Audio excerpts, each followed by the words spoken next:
درود پاک پڑھ لیں۔ اللہم صلی علی سیدنا و نبینا و شفیعنا و حبیبنا مولانا محمد معدن الجود والکرم و آلہ الکرام و ابنہ الکریم و امتہ الکریمۃ و بارک وسلم۔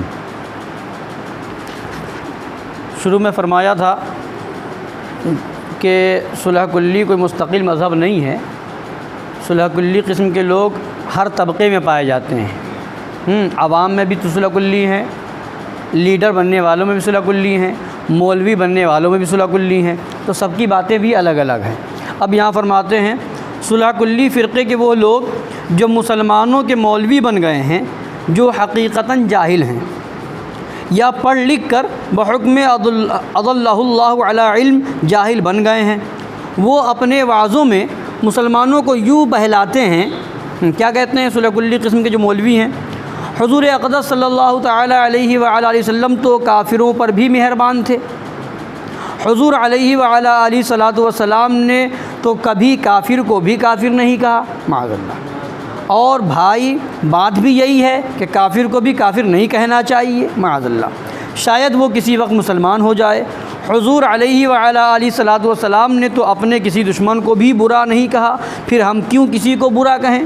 قرآن نے تو فرمایا ہے کہ کافروں سے کہہ دو لکم دینکم ولی دین، یعنی تمہارے لیے تمہارا دین اور میرے لیے میرا دین، اور یہ کہ لا اکراہ فی الدین، یعنی دین کے معاملے میں کوئی زبردستی نہیں۔ پھر ہم کسی کا رد کر کے کسی کو کافر بد مذہب کہہ کر دین کے بارے میں خواہ مخواہ اس سے کیوں جھگڑا کریں؟ کسی کے ساتھ خواہ وہ کیسا ہی ہو، غلظت و شدت کرنا خلق عظیم کے خلاف اور بدخلقی ہے، معاذ اللہ رب العالمین۔ اس طرح کی باتیں صلح کلی قسم کے مولوی کرتے ہیں۔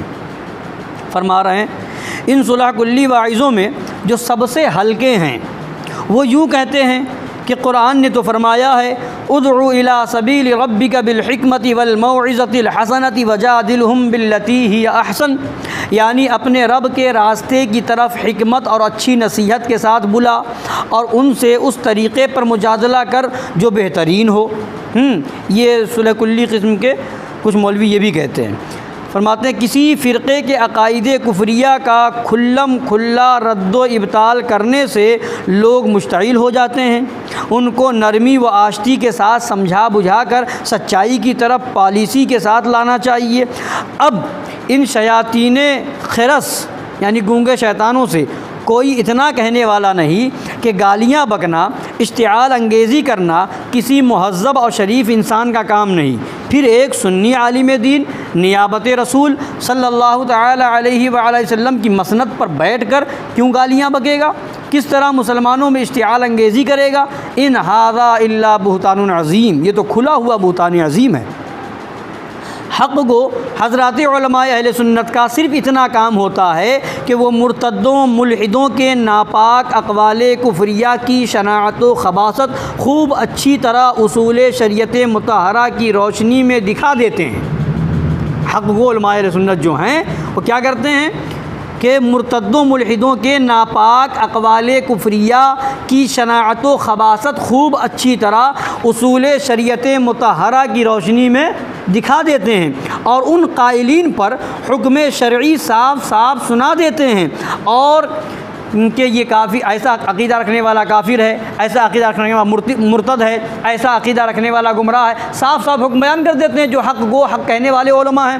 اب فرماتے ہیں اور طبیب ڈاکٹر کا فرض منصبی ہی یہ ہے کہ وہ مریض کو اس کا اصل مرض صاف صاف بتا دے تاکہ وہ اپنے مرض کے علاج کی طرف پورے طور پر متوجہ ہو جائے۔ بدقسمتی اس بیمار کی جو اپنے شفیق و مہربان معالج کی تشخیص و تجویز کا شکریہ ادا کرنے کے بدلے الٹا اس پر مشتعل ہو جائے۔ اس کی بدقسمتی ہے نا۔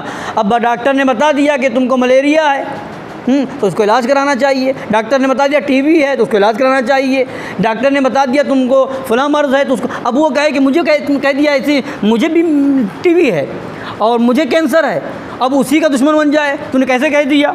تو یہ تو اس کی جہالت ہے نا۔ تو جو اسی طریقے سے وہ جسمانی ڈاکٹر ہے اور عالم جو ہوتا ہے وہ روحانی ڈاکٹر ہوتا ہے، تو عالم کا بھی فرض یہ ہے کہ جس کی جیسی گمراہی ہو اس کی گمراہی کو واضح کر دے۔ وہابیوں کا یہ عقیدہ ہے، اس کی بنیاد پر یہ حکم ہے، دیوبندیوں کا یہ عقیدہ ہے، اس کی بنیاد پر یہ حکم ہے، تطہیریوں کا یہ عقیدہ ہے، اس کی بنیاد پر یہ حکم ہے۔ اب اس بیمار کی بدقسمتی ہے کہ بجائے حکم شرع ماننے کے بتانے والے ہی کے دشمن بن جائے، اور پھر جو حق کو علماء ہیں وہ بتائیں کہ ان سے دور رہو۔ جیسے ڈاکٹر بتاتا ہے کسی کو ٹی بی ہو جائے تو کیا کہتے ہیں، یا لقبہ مار دے تو کیا ہوتا ہے، پلیٹیں الگ کر دو، اس کا کھانا پینا الگ کر دو۔ ابھی کرونا چل رہا ہے، کسی کا کرونا پازیٹیو آ گیا تو اب اس کو کوارنٹائن کر دو، اس کا الگ برتن ہو، یہ ہو، لوگ اس سے ملے نہیں، دوری بنائے رہیں۔ کیوں؟ اس لیے کہ اس کے کہنے کے مطابق یہ ہے کہ بیماری لگ جائے گی، تمہیں بھی قریب جاؤ گے، تو اگر یہ بیماری لگی اور ایمان کے ساتھ دنیا سے گئے تو انشاءاللہ جنت میں جائیں گے۔ مگر وہابیت اور دیوبندیت، یہ رافضیت، قادیانیت، یہ خبیث ایسی بیماری ہے کہ اگر یہ لگی اور پھر دنیا سے گئے تو پھر سوائے جہنم کے اور کوئی ٹھکانہ ہی نہیں ہے۔ فرماتے ہیں آگے، عوام اہل سنت اگر بد مذہبوں، لا مذہبوں، بد دینوں، بے دینوں کی صحبتوں میں بیٹھیں گے، ان کے جلسوں میں شریک ہوں گے، ان کی تقریریں سنیں گے، تو اگر معاذ اللہ ان کے ضلالات کو قبول کر لیں گے تو خود بھی بد مذہب یا مرتد ہو جائیں گے۔ اور اگر قبول نہ کریں لیکن ان کفریات و ضلالات پر رد و ترد کرنے سے خاموش رہیں گے، تو اگرچہ ان جلسوں میں ان پر رد کرنا ان کی قدرت و استطاعت سے باہر ہو، لیکن ان جلسوں صحبتوں میں جانے سے پرہیز کرنا تو ان کی قدرت و استطاعت میں تھا۔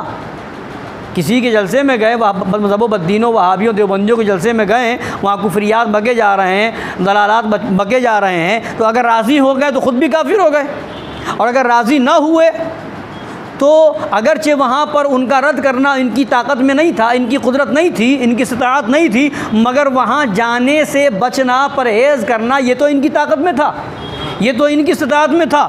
تو فرماتے ہیں لہذا بحکم حدیث ملعون بنیں گے، بحکم قرآن عظیم انکم اذا مثلہم، قیامت کے دن انہی کے ساتھ ایک ہی رسی میں بندھیں گے، اور اگر ان کے جلسوں میں ان کے عقائد کفر و ضلال پر رد و ترد کریں گے تو ان کو اشتعال ہوگا، لڑائی جھگڑے کے واقعے، مار پیٹ، گالی گلوچ، گرفتاری، سزا یابی، جرمانے کے حادثے رونما ہوں گے، تو دین و ایمان کی حفاظت، امن و امان کی سلامت، آخرت کی نجات، فتنہ و فساد کا انسداد اسی میں منحصر ہے کہ بحکم حدیث کریم و قرآن عظیم مسلمانان اہل سنت تمام بد مذہبوں، بد دینوں، لا مذہبوں، بے دینوں سے قطعاً علیحدہ اور بیزار و نفور رہیں۔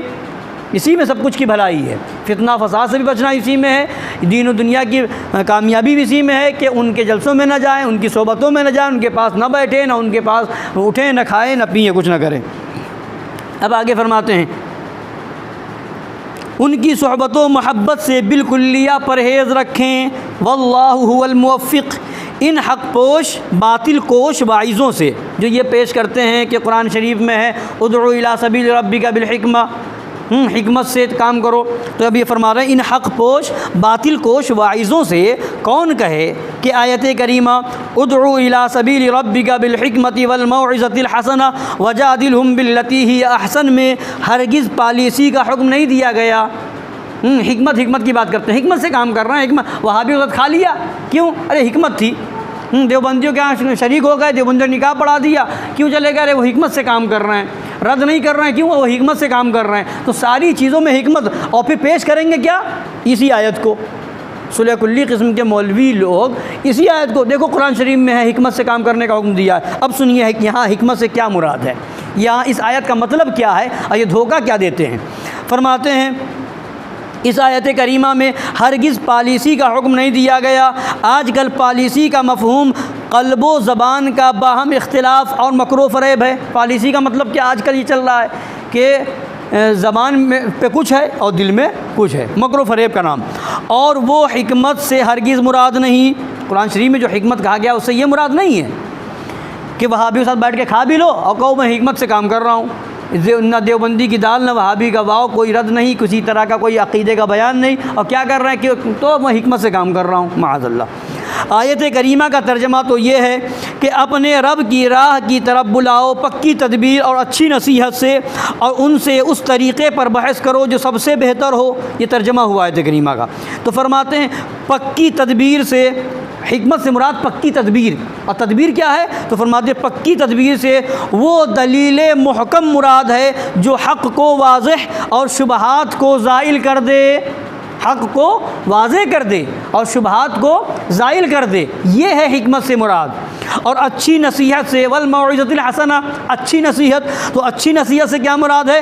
ترغیبات و ترہیبات مراد ہیں، یعنی اچھائیوں کی طرف رغبت دلانا اور برائیوں سے ڈرانا، کہ اگر ایسا عقیدہ رکھو گے کہ سرکار دو عالم صلی اللہ علیہ وسلم کو علم غیب ہے، سرکار دو عالم صلی اللہ علیہ وسلم کو اختیار کل ہے، سرکار دو عالم صلی اللہ علیہ وسلم سب سے افضل و اعلیٰ ہیں، تو تم ایمان والے ہو، جنت کے حقدار ہو۔ اگر اس کے خلاف عقیدہ رکھو گے تو پھر دشمنان رسول میں شمار کیے جاؤ گے، گستاخی مانی جائے گی، جہنم کا ایندھن بنو گے، یہ ڈرائے۔ یہ ہے موعظہ حسنہ، یہ نہیں کہ منہ میں دہی جما لے اور کہے میں حکمت سے کام لے رہا ہوں، موعظہ حسنہ سے کام لے رہا ہوں، اچھی نصیحت سے کام لے رہا ہوں، معاذ اللہ۔ فرماتے ہیں بہتر طریقے سے مراد یہ ہے کہ اللہ تعالیٰ کی طرف اس کی آیات و دلائل سے بلائیں، اللہ کی طرف اس کی آیتیں پیش کر کے بلائیں، دلائل بیان کر کے بلائیں، مضبوط دلیلیں جو حق کو واضح اور بے دینوں کے شبہات کو زائل کر دیں۔ بد مذہبی و بے دینی سے توبہ کر لینے پر رحمت الہیہ اور جنت کی نعمتوں کی خوشخبری سنانا، اور کفر و ضلالت سے توبہ نہ کرنے پر قہر الہی اور عذاب دوزخ سے ڈرانا، یا اللہ تعالیٰ کی طرف اس کی نشانیوں اور دلائل کو پیش کر کے بلانا، اس کو پالیسی یا کفار و مرتدین کے ساتھ لعنت و مداہنت سے کیا علاقہ؟ قرآن شریف کیا ہے کہ تو یہ مطلب ہوا کہ لوگوں کو بتاؤ، صحیح عقیدہ کھل کر کے بتاؤ کہ یہ ایسا عقیدہ ہے اور اس کی دلیل یہ ہے، قرآن میں یہ ہے، حدیث میں یہ ہے، اس کے خلاف عقیدہ رکھو گے تو جہنم ٹھکانہ ہے، وغیرہ وغیرہ، اس طرح کھل کے۔ یہاں پر حکمت اور موعظہ حسنہ سے یہ مراد ہے، مگر یہ نہیں کریں گے اور اس کے بعد کہیں گے میں حکمت سے کام کر رہا ہوں۔ تو فرماتے ہیں اس کو پالیسی یا کفار و مرتدین کے ساتھ لعنت و مداہنت سے کیا علاقہ؟ اس آیت کریمہ کا خلاصہ ارشاد تو یہ ہوا کہ روشن و مضبوط دلائل و براہین کے ساتھ کھلم کھلا احقاق حق و ابطال باطل کرو۔ اس آیت کا تو یہ مطلب ہوا۔ اور اگر بالفرض کسی تفسیر کی بنا پر اس آیت کریمہ سے کفار و مشرکین و مرتدین کے ساتھ لعنت و نرمی نکلتی بھی ہو تو اس تفسیر پر یہ آیت کریمہ آیات سیف و غلظت سے منسوخ ہوگی، کما صرح به ائمۃ التفسیر۔ اگر یہ مان بھی لیا جائے کہ اس آیت کا یہ مطلب کسی تفسیر سے نکلتا ہو کہ کفار و مرتدین و مشرکین سے نرمی برتی جائے، اگر یہ مطلب بھی نکلتا ہو تو جو جس آیت میں حکم دیا گیا سختی کرنے کا، وَلْيَجِدُوا فِيكُمْ غِلْظَةً، چاہیے کہ کافر تم میں سختی پائیں، وَالَّذِينَ مَعَهُ أَشِدَّاءُ عَلَى الْكُفَّارِ، نبی کے صحابہ جو ہیں وہ کافروں پر سخت ہیں، یا ایھا النبی جاہد الکفار والمنافقین واغلظ علیہم، ان پر سختی کا جہاں حکم دیا گیا ہے ان آیتوں سے یہ مطلب اور یہ آیت منسوخ ہوگی، اور جب منسوخ ہوگی تو منسوخ پر عمل نہیں کیا جائے گا۔ آگے فرماتے ہیں ان گونگے شیطانوں کو کون سمجھائے کہ مسلمانوں کو کافروں سے لکم دینکم ولی دین کہنے کا حکم آیات قتال و شدت سے منسوخ ہو چکا ہے۔ لکم دینکم ولی دین، تمہارے لیے تمہارا دین، میرے لیے میرا دین، تو یہ پہلے کے لیے فرمایا گیا تھا، اور جب آیات قتال اور آیات شدت نازل ہو گئی تو اب یہ بات، یہ حکم منسوخ ہو گیا۔ اور انہی آیات مبارکہ نے بتا دیا کہ لا اکراہ فی الدین کا ارشاد جس مدت کے لیے تھا وہ مدت بھی منقضی ہو گئی، وہ مدت بھی ختم ہو گئی، اور منسوخ پر عمل کرنا جائز نہیں۔ جب ان آیتوں جو سورہ کلی لے کے آتے ہیں تو جب یہ آیتوں کا حکم جو ہے، ان آیتوں کا حکم منسوخ ہو گیا تو اب اس پر عمل کرنا جائز نہیں اس سے استدلال کرنا، جائز نہیں اس کو دلیل میں پیش کرنا، جائز نہیں جب آیت منسوخ ہے تو جو آیت ناسخ ہے جو بعد میں نازل ہوئی ہے تو اس پر عمل کیا جائے گا، اس کو بتایا جائے گا اور اس کو لوگوں کی اس پر عمل کی تلقین کی جائے گی۔